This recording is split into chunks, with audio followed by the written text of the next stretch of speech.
Welcome to another episode of the East Coast Conveyancing Property Education Series. Today I'll be focusing on agent exchanges. If you're not a real estate agent and you're watching this video, you may find it a little bit confusing. Don't be worried about that. You will learn a lot from what you hear and see today. This is mainly focused for real estate agents and they will totally understand what we're speaking about today. By the end of this episode, you'll be able to complete confidently an exchange of contracts for your buyers and sellers. Before I go any further, there are a couple of things I'd like to highlight. I'm not a licensed conveyancer.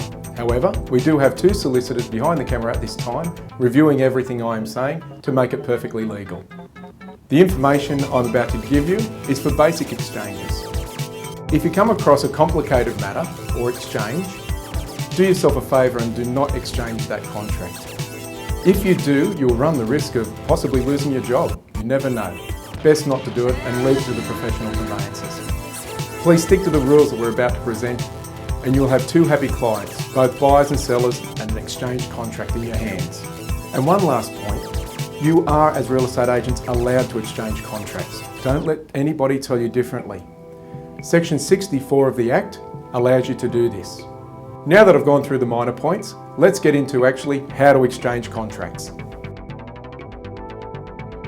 In order to exchange a property, you'll need two contracts of sale, one for the purchaser and one for the vendor. When exchanging contracts, both the purchaser and the vendor sign separate contracts. When exchanging contracts, both contracts must be identical. A vendor will sign one and a purchaser will sign the other. Legislation permits real estate agents to fill out the black box section of a contract. A real estate agent, by legislation, is allowed to fill out the black section on the contract.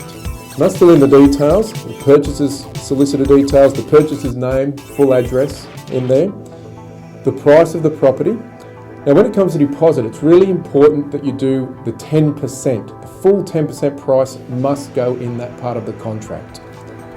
You then write down the balance.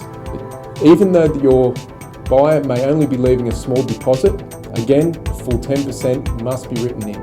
Most agents, when exchanging contracts, will collect a 0.25% deposit from the purchaser, with the remainder of the 10% to be paid at the end of the cooling off period. One part of the contract that no agent should ever touch are what they refer to as blue pages.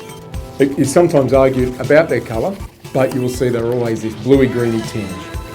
It usually goes to page 12, never touch them. They can actually void the contract for your client.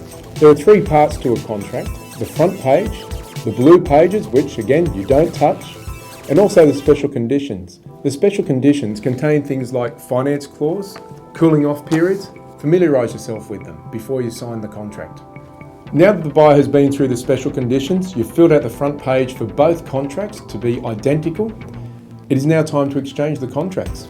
Get your buyer to sign one contract and then go and see the vendor immediately, unless they are in the room with you, and get them to sign the other. To formulate exchange, you take the purchaser signed contract and give it to the vendor's solicitor, and vice versa. You take the vendor signed contract and give it to the purchaser's solicitor or conveyancer. And that's all you need to do to exchange a contract. Have everything exactly the same on the contracts, get them signed correctly and in the right spots, give them to the relevant conveyancers, and away you go. If you follow those rules, you'll have successfully exchanged property. And if you have any questions, always call East Coast Conveyancing. I hope you enjoyed the video.